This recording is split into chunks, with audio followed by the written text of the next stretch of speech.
Hi, so now we're looking at simplification of perfect squares quadratic equations.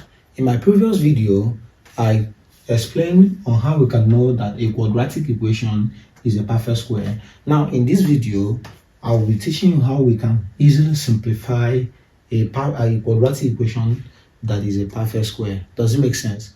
So we have to pay close attention to this.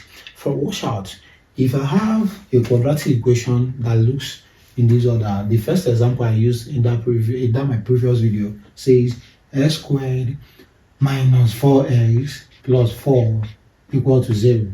Is this quadratic equation a perfect square? Yes, it is. Now, how do we know that it's a perfect square? We say that we have two conditions to know that a quadratic equation is a perfect square, right? Now, the first condition says that the first term and the last terms must be perfect square. Now, the square root of x squared is x, square root of plus 4 is plus or minus 2, but I'll take minus 2. Do you know why? Because of the sign of b, because of this minus I'm having here. Very good. Now, the second condition says that when you multiply these two, x times minus 2, it will give you what? Minus 2x. Then when you take 2 times that minus 2x, it will give you minus 4x. It is giving minus 4x, right? So the second condition says 2 times the product of the square root of the first and last terms will give the middle term, and I've gotten the middle term. Therefore, this quadratic equation is a perfect square. Now, how can we now solve this quadratic equation under 15 seconds or under 10 seconds? That's the main aim of this video. We have 4 methods of solving questions. As in solving questions on quadratic equations, we have the factorization method, we have the formula method, we have the completing the square method, then the graphical method. So if you know that a quadratic equation is a perfect square, you don't need to start stressing yourself. You can factorize it easily. Now watch how I'm going to do this thing. Now, what's the square root of x squared? This quadratic, we ascertain that is a perfect square, right? Square root of x squared is what? X. Square root of plus 4 is what? Plus or minus 2. But we are taking what? Minus 2. Why? Because of the sign of b here. Now, if I do what? I will square it. It is equal to 0. Do you know why I squared it? Because it is a perfect square. Remember that 25 is equals to 5 what? Squared. That square root of 25 will give you 5. That means that 5 times 5 will give 25. So square root of the first term gives the square root of the second term of the last term gives minus 2rb. Then what do I do next? I square it. Now when I square, do you know what the meaning of squaring it? X minus 2 squares means the same thing as saying x minus 2 times what? X minus 2 is equal to 0. Does it make sense? Now, this times it, will it give x squared minus 4x plus 4? Yes. If you open the bracket, let's do it. I will use this x and multiply everything. Then I will equally use minus 2 and multiply everything. So x times x is what? X squared. Yes. X times minus 2 is minus 2x. Minus 2 times x is minus 2x. Minus 2 times minus 2. Minus times minus is plus. Then 4 equal to 0. So I'm having x squared minus 2x is minus 4x plus what? 4 equal to what?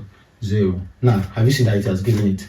So how to simplify a perfect square? You just find the square root of the first term, find the square root of the last term, square it equal to 0. Now, let's be fast. Now, when I'm having two things multiplying themselves to give 0 in mathematics, it means that either of them equals 0 or both of them can be 0. When a times b equal to 0, for that thing to be 0, what should I mean? A times b to give me 0. If b is 1, a will definitely be 0, because it is only 0 times 1 that will give 0. If a is 5, b will have to be what? 0. So when two things in mathematics multiply themselves to give 0, it means that any of them can be 0, or even both of them can be 0. So that means that x minus 2 is equal to 0. Or what? X minus 2 is equal to 0. That's the same thing as b. So just x, now make a subject minus 2 move over here. So I have that x is equal to 0 plus 2. So the value of x is what? Definitely what? 2. And that's the answer. Very simple. Does it make sense? I hope you understand. Now, if I'm having a quadratic equation that is like this, a perfect square quadratic equation. That's I have 4p squared minus 20p plus 25 is equal to 0. Yes, it is a perfect square. You can check on your own. I've given you the two conditions. Then check. Now, how do I solve this thing very fast? We'll say that since it's a perfect square, the first thing I do is find the square root of the first term. Square root of 4p squared. Square root of 4 is 2. Square root of p squared is p. Now, what's the square root of 25? Plus or minus 5. But what's the sign I'm going to take? Minus 5. I'll take minus 5. Then, since it's a perfect square, I will square. It will give me what? 0. Now, do you know what this means? This means, let's go up here. This means 2p minus 5 all squared gives 0. Means that 2p minus 5 times what? 2p what? Minus 5 is equal to what? 0. Do you understand? 2p minus 5 all squared means this. So when two things in mathematics multiply themselves to give 0, it means that either of them equals 0. So it means that 2p minus 5 is equal to 0. Make 2p subject. Have that 2p minus 5 go over. Have 2p is equals 5. Then if you divide both sides by 2, cancel. The value of p will definitely be 5 over what? 2. And that's the final answer.